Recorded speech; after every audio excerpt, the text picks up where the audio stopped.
sa flood control projects. Sa lahat ng mga sinasabi ng administrasyon na kanilang kakasuhan at ikukulong ay to see is to believe. Bakit? Yun, bakit nga? Bakit wala si Edwin Galdiola dyan sa pinapaimbestigahan mo?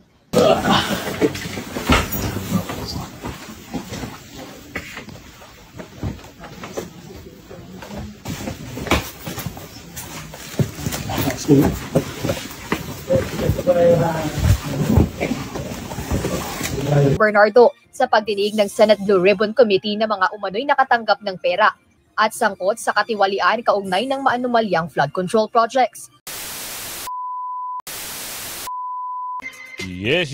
Magandang hapon muli sa ating mga kasama. Nandito na naman si Kuya Guts nagbabalik. At syempre, kung di ka pa nakasubscribe sa ating channel, pasubscribe na lang po at hit mo na rin yung bell para updated ka sa ating mga video.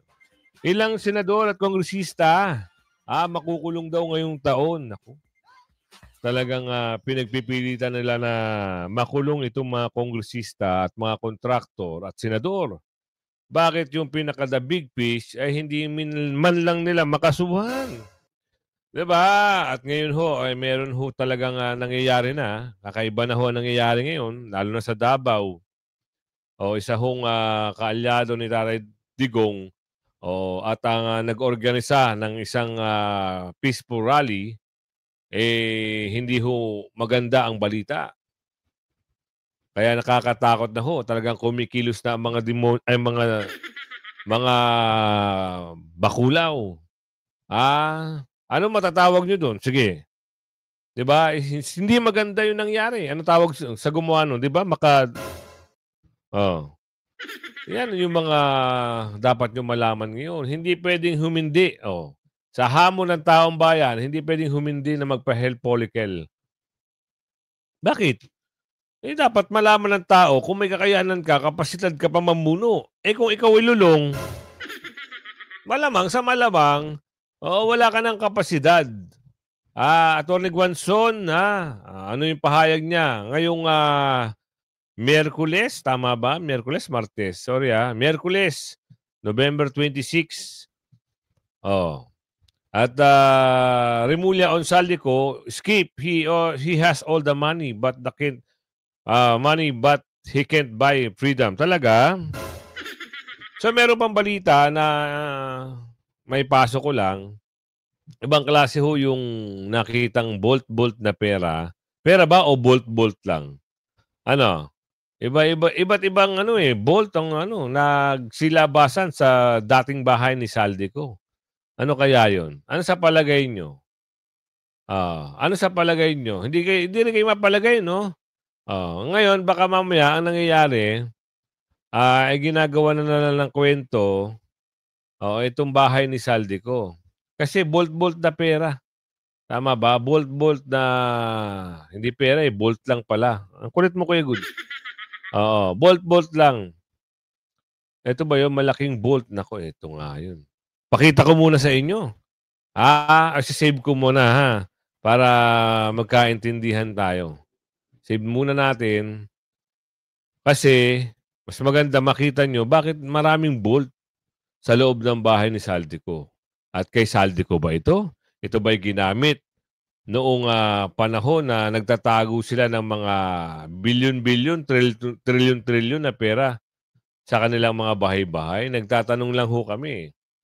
Baka mamaya, ganun din ang bahay ni Balulong at ni Bangag. Baka puno rin ng bolt, no? Bagay, magnanakaw, takot manakawan Bakit nilagay sa bolt? Ang tanong. Ang tanong, bakit nilagay sa bolt? Ikaw, kung magnanakaw ka, takot ka rin manakawan, ganun ba yun? Bagong taon, bagong aarestuhin, pasok. Ng DILG para sa mga panibagong aarestuhin dahil sa anomalya sa mga flood control projects. Malaking isda raw ang uhuli ngayon. Ayon sa DILG, sa loob lamang ng 5 linggo, inaasahan ang pag-aresto sa mas bigatin pang personalidad, kabilang ang ilang kongresista at mga senador. Git Interior Secretary John Vic Remulla, walang special treatment sa kulungan. Habang tiniyak naman ng PNP na tuloy-tuloy ang operasyon para ipatupad ang arrest warrants sa paraang professional, transparent at naayon sa batas. Big fish are coming soon. We should expect the Discayas, the senators, the congressman within the next 5 weeks ay sunod-sunod silang nakukulong na. Wala nang special treatment. Samantala, Boss, ang tanong Boss, yung boss nyo, kailan? Tatanong lang ho kami At ito yung mga naging contractor ba ito o ginawang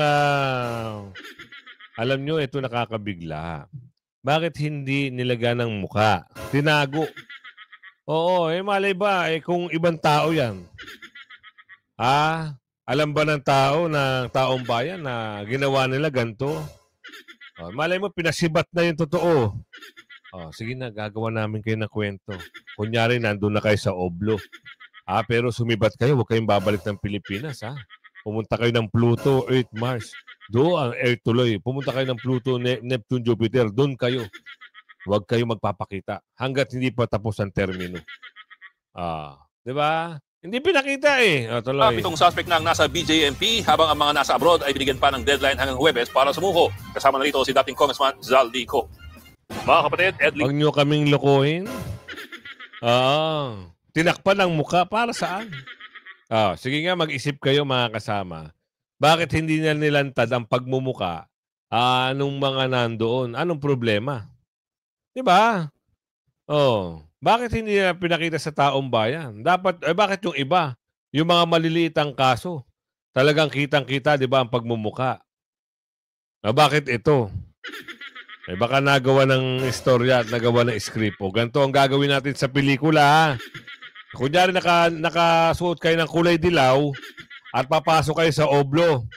Ngayon, lalagyan namin kayo ng maskara. Pasok lang kayo sa Oblo, pero yung pinaka-main character, wala na, nasa ibang bansa na. Di ba? Hindi pwedeng humindi. Yan ang sabi ni Bibi Sara. Tama nga naman. Bakit kayo hindi? Kung ang tambawi naman lang dapat mong bigyan ng serbisyo. Ipaalam mo sa taong bayan na hindi ka dumudrog, hindi ka gumagamit ng pinagbabawal na candy. Di ba? Bibi Sara, banata mo. Iginiit ni Vice President Sara Duterte na hindi raw dapat humindi si Pangulong Bongbong Marcos sa hamong dapat siyang magpa-drug test. Yan ay para patunayan daw ni PBBM na may kakayahan pa rin siyang mamuno bilang Pangulo. Aniya sa frontline sa balita si Bril Montalvo ng News 5 Mindanao Exclusive. Okay lang, dali Una-una sa ako kung tabagon ko na or dili kay magkagubot na po ng Pilipinas. Sa eksklusibong panayam ng News 5, natawa na lang si Vice President Sara Duterte nang hinga ng reaksyon sa mga banat ni Senator Amy Marcos, kina Pangulong Bongbong Marcos, First Lady Liza Araneta Marcos at Presidential Son at House Majority Leader Sandro Marcos noong nagdaang Iglesia ni Cristo rally. Batid ko na nagda-drug siya. Ayun.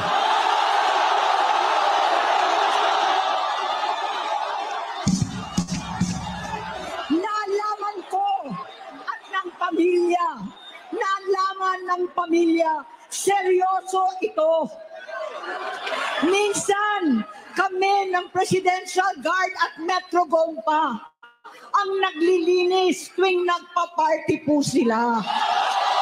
Nang tanungin pa nga ang bise kung naniniwala ba siya sa paratang ng senadora sa Pangulo, Lahat ng mga nakasama nila sa mga parties nila nagsasabi na gumagamit sila ng droga. dito na muling hinamon ni VP Sara na magpa-drug test na si PBBM. Kapag president ka or vice president ka or any government official for that matter, hindi ka pwedeng humindi kapag sinasabihan ka na magpa-drug test ka. Matatanda ang una ng sinabi ng Malacanang na 2021 pa raw nagnegatibo sa drug test ang Pangulo. Ulit natin. Uulit-ulitin natin. Hindi po tayo magpapadala kung ano ang sinasabi ng mga maiingay. Matagal na po itong naresolba. Uulit-ulitin ko paulit-ulit. Ang Pangulo po ay malinis at ang Pangulo po ay hindi magpapadala sa anumang pag-uudyo. Samantala, tumanggi namang sumagot ang bise sa tanong kung handa ba siyang pumalit kay PBBM sakaling mapatalsik ito sa pwesto. Yan ang hindi ko Sinagot na yan, boss. Sinagot na siya. Sumagot na si BP. Panoorin mo doon sa isang interview sa kanya. Handa na po. Handa na po humarap at i-take over ni BP Sara kung sakasakali. Kasi hindi natin malalaman kung ano mangyayari sa 30 eh. Alam niyo naman ito magrarally na ito. Napaka magugulo na ito. Ang gusto nito, bakbakan. Hindi kagaya ng Iglesia ni Cristo, peaceful. Itong mga to taga Mountain, talagang manggugulo at manggugulo ito di umano. 'Di ba? Ganyan ang kagustuhan nila. May balita pa nga diyan na ano. Alamin na natin sa susunod na balita kung ano yung mga kagustuhan nila. Gusto nila pababain. Dalawa ang gusto nila pababain. Sino ipapalit nyo? Sige nga. Mag-isip nga kayo. Pababain nyo yung Pangulo. Pababain nyo yung pangalawang Pangulo. Kayo upo. Ano kayo, unggoy? Tatalas ng utak nyo Saan ba kayo nag-aaral? Panagutin daw ang kurakot. Wala naman kayo napatunayan na kurakot si BP Sara. Eto na lang, bibigyan ko kayo ng isang video. Kahit hindi na video. Eto makinig kayo. Si Saldico ay nagsalita na. Siniwalat na lahat niya ang kurakot. Meron ba sinabi doon na si BP Sara inang kurakot? Sige nga, sabihin nyo nga sa akin. Meron ba sinabi si Saldico sa video na pati si BP ay nagkamal-kamal ng bilyon-bilyon? Meron ba? Di wala. Di yung pababain nyo, yung mga nababanggit sa video. Huwag yung dadamay si BP Sara. Ang titigas ng pangan nyo. Kulit nyo. Sasagutin kasi magkakagulo tayo niyan. Una nang pinabulaan na ni VP Sara ang pagkakadawit sa umuugong na destabilisasyon laban sa administrasyong Marcos. Pero ang palasyo, pinaiimbestigahan na sa Armed Forces of the Philippines ang mga ulat tungkol dito. May sagot naman si VP Sara sa pagpapaaresto sa mga sangkot sa malawakang katiwalian sa flood control projects. Sa lahat ng mga sinasabi ng administrasyon na kanilang kakasuhan at ikukulong ay to see is to believe. So, nakita natin ang sinseridad nila kung totoo nga merong malagatan. Wala pang sagot dyan ang palasyo. Samantala, kinumpirma naman ni VP Sara na dadalo siya sa budget hearing para sa Office of the Vice President sa Senado sa November 27. Nagbabalita mula sa Abangan natin yan yung budget hearing na yan Baka andyan naman yung Tuwadcom, Tricom, tsaka yung mga balulong. Baka andyan na naman sila para dumipensa na naman at pigilan naman yung budget. Mag-ingat-ingat na kayo. Wala na kayong amo. Nasa hot seat na yung mga amo nyo. Pag ito si BP Sara naging presidente, baka kayo bye for now Philippines. Relax lang. Ipasa nyo kagad yung budget ni BP Sara, Attorney Guanzon. Naku, ano kaya itong maririnig natin kay Attorney Guanzon? Gusto ko to pag ito yung nagsalita Talagang may sense, may laman, may boses. Attorney Guanzon, ano meron? Pasok. Binasa ko yung mga kababayan. Yung sinulat ni Jarius Bondok. Sinasabi niya na si Edwin Garjola, na representative ng CWS party list na taga Batangas, ay matindi ang koneksyon kay Secretary Ralph Recto. Kaya ang sinasabi niya, kung sa akala ni BBM ay linilinis niya ang kanyang palasyo, ay nagkakamali siya. Yan. Pwede ba namang hindi alam ni BBM yun, Jarius? Presidente siya Bilyon-bilyon ang intelligence fund niya. Alam niya kung sino nangungurakot sa kabinete niya. Kaya pala itong si Edwin Garjola, party list congressman. Grabe, no? Number 2 sa pinakamalakas at pinakamaraming nakuha dyan na budget sa infrastructure at flood control dyan sa DPWH. Abay, parang hari pala yan dyan. Kaya nga, no? Sa DPWH, pag yan ay nagpapatawag, ay hindi pwedeng hindian. Ang lakas, Ang lakas. Ang lakas ni Garjola. Basahin nyo, si Jarius Bondok, sinasabi niya, kaya matindi, kaya ganyan siya kalakas dahil matindi ang koneksyon niya kay Secretary Ralph Recto. Dapat sagutin po ito ni Secretary Recto dahil palala ng palala itong mga pangungurakot sa bansa natin. Tama. Ito naman si Garjola. Dinidedma lang tayo.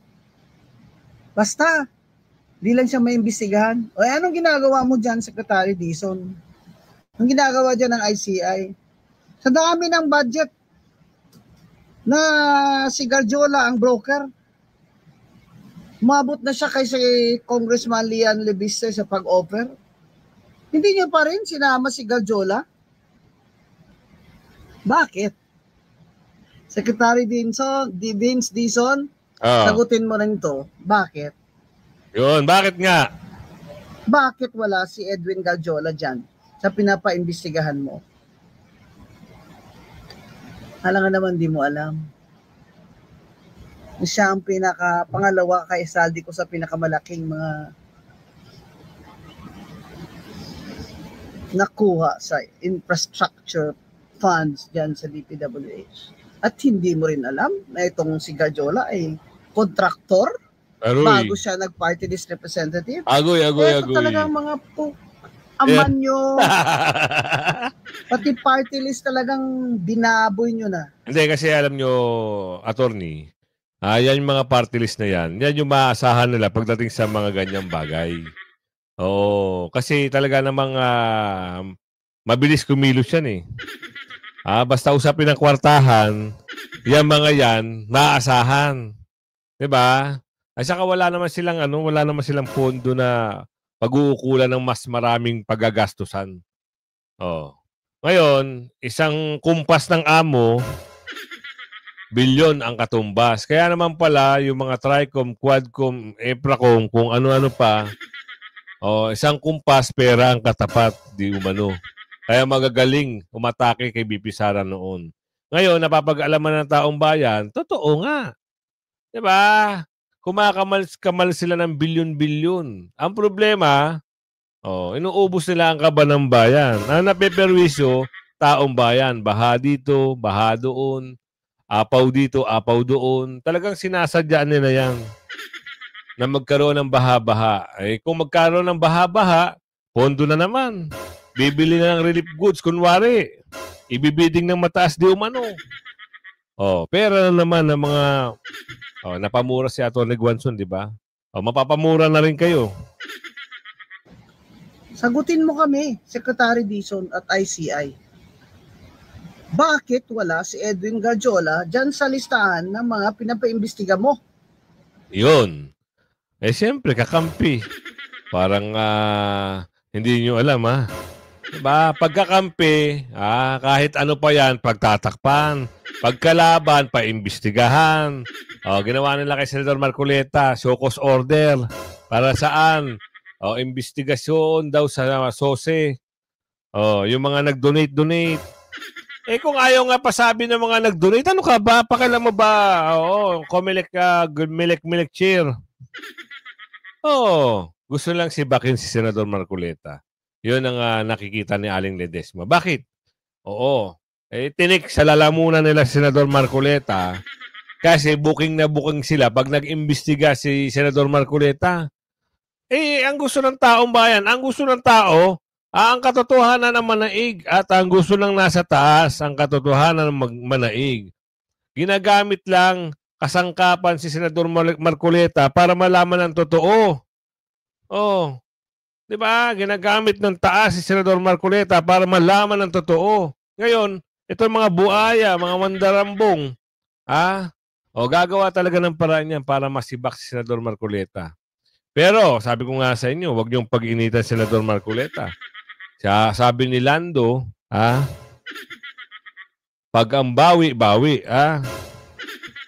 lahat kayo dyan. Pag upo ng Agila ng Davao, tas-tas kayo dyan. Pag umupo pang Vice President, ito lang sa akin, opinion ko lang naman ito. Kasi kung sa akin, kung si BP Sara ay maging presidente, kukuha ng isang senador yan. Tama sa tama. Baka kunin niya si Senador Marcoleta, tas-tas sila talaga. Diba?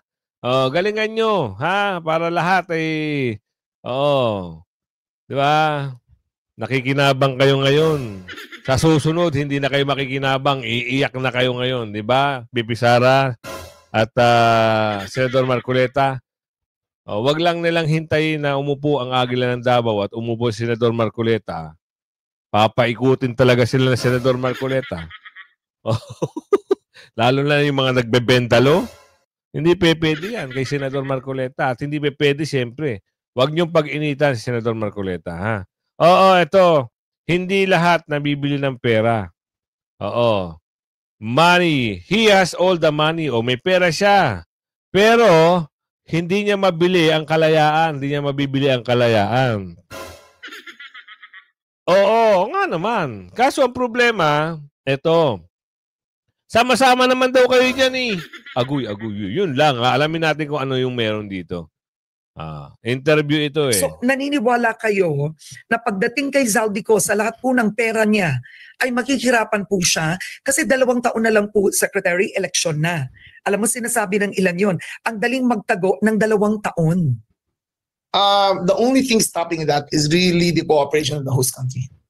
Zaldico is a poor man with a lot of money.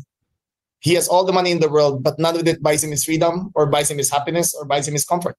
If I were him, I would return back to the Philippines, face the charges. He says, and he claimed that he is innocent. Come home, notarize your statement, give your formal request, give your formal statement in court, and we will give you your day in court. Okay. Now, another issue is Harry Roque. So this has something to do now with the POGO cases, right? Yes. The POGO expose of Senator Risa Ontiveros. Let's set the record straight. Ano ba talaga, Secretary? Inaresto na ba si Harry Roque o hindi? No. There was a wild rumor circulating yesterday, and I had to clarify that there was no communication between the Netherlands and the Philippines of any arrest. His passport has been canceled, as I understand. So it is up now to the countries where he lands to see if his passport is valid or not, and then he can be arrested and brought back here. So clarification, Harry Roque has not been arrested. He's not been arrested. I clarified that yesterday with the press. Di magsasorry ngayon yung yung mga nagpakalat na naaresto raw sa bahay. Kilala niyo kung sino mga nagpakalat ng mga fake news. Sinabi na nito ni Secretary, hindi na aresto ha. Rumors na naman. Totoo nga naman. Chismis lang talaga. So, parang trending. Gusto lang pa-trendingin. Meron silang ipapalit na parang sasapawang issue. Kaso hindi eh. Mabenta pa rin yung kay Zaldico. Diba? Mas malaman. Bakit? Inatagpuan daw na mayroong bolt na pera. Saan? Ito raw.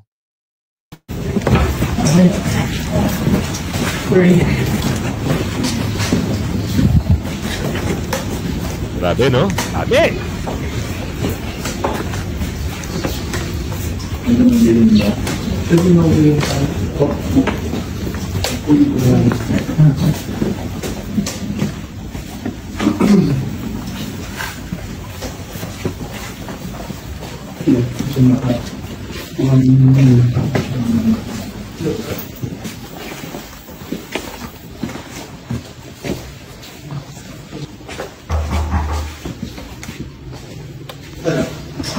Wala ito.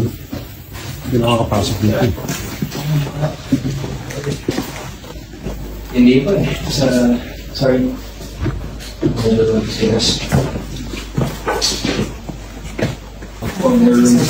Saan mo ito? Kilo ko no.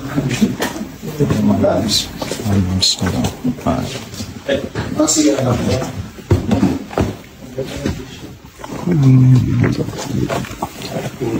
Sila may mga phone? Bigyan natin nga na para makapasok.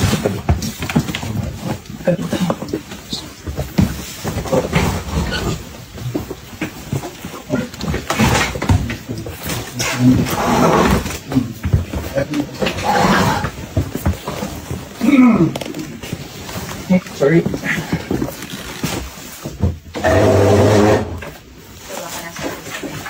Lahat nga totoo na sinasabi. Siniwalat niya talaga. Kita mo, sa lumang bahay, sa dating bahay, may mga bolt.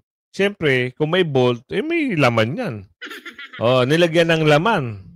Diba? Isipin nyo mabuti. Kung sasabihin nila na nagsisinungaling ito si Zaldico, isang malaking pagbibiro. Pero hindi ho biro eh. Nakikita nyo naman lahat. May ebidensya, may mali-malitang siniwalat, may listahan. Ito naman, bolt.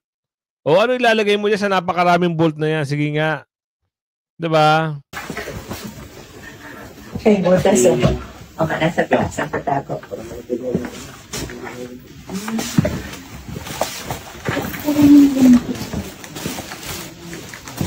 Yes, sir.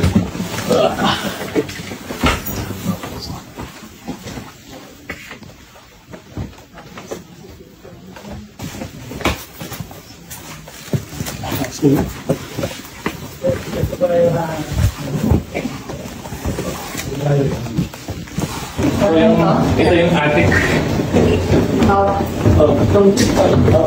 Ano pa second floor? Abi! Yung ilaw at training kayo staircase po yung going down to the basement. Ito yung nasabi kong nakatampap na gamit.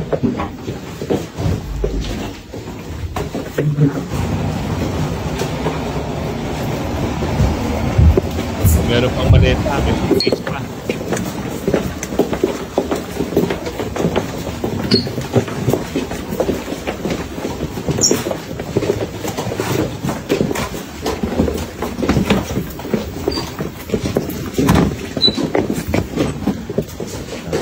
Hindi bukas na. Diba? Since 2022, ganyan na ang sitwasyon. Diba? Inamin din ni Saldico. 2022, siguro pagka isang buwan pagkatapos ng eleksyon, nanalo, umarangkada na sila hanggang ngayon. Ngayon, nagkatablahan. Alam nyo kasi mali eh. Alam nyo kasabwat nyo, ilalaglag nyo, papalabasin nyo na si Saldico ang punot dulo. Hindi naman makakapaniwala yan. Diba? Yan, matalino si Saldico. Binakbakan kayo. Ngayon, kayo sira tuloy ang ano nyo. Sira ang career nyo ngayon. Iyak ngayon kayo. Ito pa, halos lahat may katotohanan yung sinasabi. May perang involved, bilyon-bilyon. Pinakita pa yung bold. Ano pa, itatanggi nyo pa? Si Saldico ang punot dulo. Nako po. Parang hindi naman kayo nag-aral ng grade 5 eh. Ang grade 1 nga, alam kung magnanakaw ka o hindi eh. Di ba? Ngayon, siniwalat pati yung anak. Ano ngayon tingin sa inyo? Kakarampot na lang talaga. Galit na galit ang taong bayan. At ito, ano pa yung sabi dito? Estrada, Escudero at Revilla itananggi ang pagkakasangkot sa anomalya sa flood control project. Ngayon, hindi naman natin sinasabi na magkasabwat sila o meron silang partisipasyon o meron silang insertion daw na tinatawag. Ngayon, lalabas kasi yan sa investigasyon. Kung meron man, wala tayong magagawa. Ganun talaga ang mangyayari. Kakasuhan sila. Kung meron din silang, kasi may nagbanggit eh. Kilala nyo yung isang ano ba pangalan nun? Ang tinuturo, si Mr. Bong. Ilang milyon daw ang dinala sa bahay. May tinuro din si Po. May tinuro Revilla, si Estrada. Marami silang tinuturo. Ngayon, hindi naman ito ang main issue eh. Kung baga sa usaping ito kakarampot na lang tong issue na to. Kung baga, butaw na lang ito. Ang pinaka main issue, ang hahanapin mo, wag nyo nang ilihis ang usapan. Kasi ito parang, ang tema nito paglilihis eh. Para mapunta sa mga senador, congressman, kung sino-sino pa. Barya-barya lang ito. Kumbaga, kumpara sa bilyon-bilyong mali-maleta at bolt-bolt na pinag-uusapan dito. Dahil kung hindi sila matatanggal at hindi masisibak itong namumuno, na napag-uusapan na sila ang tumatanggap ng milyon-milyon at mali-maletang bilyon-bilyon, patuloy yan hanggang kumatapos ang 2028. Andyan sila, uubusin ng kaban. Mangungutang pa, di ba? Isipin nyo, mangungutang pa. Okay, pasok natin. Naglabas na ng pahayag ang ilan pang personalidad na pinangalanan kahapon ni former Department of Public Works and Highways o DPWH Undersecretary Roberto Bernardo sa pagdinig ng Senate Blue Ribbon Committee na mga umano'y nakatanggap ng pera at sangkot sa katiwalian kaugnay ng maanumalyang flood control projects. Pinabulaanan ng kampo ni Senator Francis Cheese Escudero ang mga akusasyon ni Bernardo na anilay matagal nang itinanggi at napatunayang walang basehan. Ayon sa legal counsel ng senador, na si Attorney Ramon Esguera. Walang direktang ebidensyang nag-uugnay kay Escudero sa anumang illegal na gawain batay sa testimonya ni Bernardo. Giit ng abogado, pawang espekulasyon, insinuation at hearsay lang ang mga pahayag nito na hindi tatayo sa anumang korte. Ganito rin ang pagtanggi ni Senator Jinggoy Estrada na tinawag na klasikong diversionary tactic ang pagkakasangkot sa kanyang pangalan. Mariin niyang itinanggi ang umano'y pagtanggap ng porsyento mula sa flood control projects at binigyang diin na salungat at magkakaiba ang dalawang affidavit ni Bernardo na patunay umano na hindi kapanipaniwala ang mga paratang at may malaking pagkukulang sa katotohanan. Samantala, tinawag naman ng kampo ni dating Senator Bong Revilla na disappointing ngunit hindi nakakagulat ang naging pahayag ni Bernardo. Ayon sa kanyang tagapagsalita na si Atty. Maria Carissa Ginto, mapanganib na bigyan ng kredibilidad ang isang taong umamin sa sari-saring krimen at ngayon pilit na nagre-recast ng sarili bilang tagapagsiwalat ng katotohanan. Gate pa ng kampo ng dating senador, isa na namang anyo ito ng political persecution at lahat ng paratang ay pawang fabrications lamang na layong dungisan ang pangalan ni Revilla at ilihis ang atensyon mula sa tunay na mga salarin. Di ba? Totoo. Kasi ito mga ito, wala naman silang appearance na talagang nakuha sila ng litrato o hawak nila ang kaperahan. Ngayon, hindi mo mailalatag yan as a evidence. Ang lalabas dyan, chismis. Wala kang konkretong ebidensya na tumanggap sila ng ganung halaga eh. Diba? Walang ganun. Meron ba nagsasabi, dinala ko yan, yung ito harap niya, nabidyohan ko, wala eh. Diba? Ibahin niyo yung kay Saldico. Yung kay Saldico, puros ebidensya. Nasa bahay na eh. Mali-maleta. Ayun pa, ang kagandahan doon, magkakampi pa sila noon. Naglaglagan. Agoy. Kaya kung umabot sa video natin hanggang sa muli, like and share. Bye-bye!